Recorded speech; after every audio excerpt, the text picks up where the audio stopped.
Hello guys नमस्ते सबैजनालाई मेरो यस युट्युब च्यानलमा स्वागत छ। हिजो EU T20 बेल्जियममा ड्राफ्ट सिस्टमबाट खेलाडीहरू अनुबन्ध गर्ने सिस्टम रहेको थियो, जसमा गुड न्युज रहेको छ।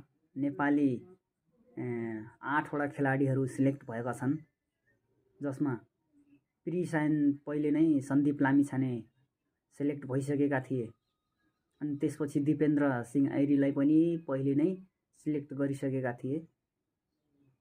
हिजो मात्रै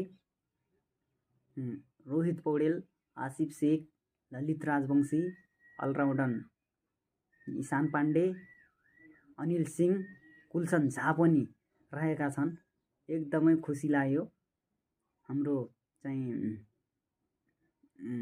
जनकपुर बोल्ड फ्रेन्चाइजका मालिक पनि त्यसमा हल्का सेयर लगानी लगाएका छन्, जसबाट जनक जेबी ब्रोजले चाहिँ नेपाली प्लेयरहरूलाई साइन गरेको छ। अनि अन्य फ्रेन्चाइजमा पनि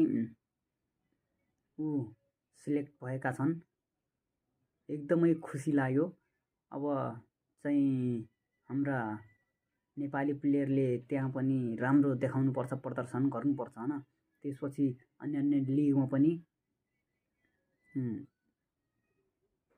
हाइप बढ्ने हो अनि अन्य लिगमा पनि सिलेक्ट गर्छन्। त्यहाँबाट दिपेन्द्र सिंह ऐरीको त हातमा गोल्डन पिरियड चलिरहेको छ, दुईटै हातमा लड्डु। अहिले चाहिँ पहिले चाहिँ पाकिस्तान प्रिमियर लिगमा सिलेक्ट भए उनले, त्यहाँ चाहिँ पुगिसकेका छन्। त्यहाँ गएर अभ्यास सुरु गरिसकेका छन्। 4 दिन अभ्यास हुन्छ। त्यसपछि अब मार्च 28 देखि उनको म्याच रहेको छ। अवश्य नै दिपेन्द्र सिंह ऐरीले प्लेइङ 11मा ठाउँ बनाएर आफ्नो राम्रो प्रदर्शन गर्ने छन् भन्ने हामी सबै नेपाली फ्यान्सहरूलाई आशा छ।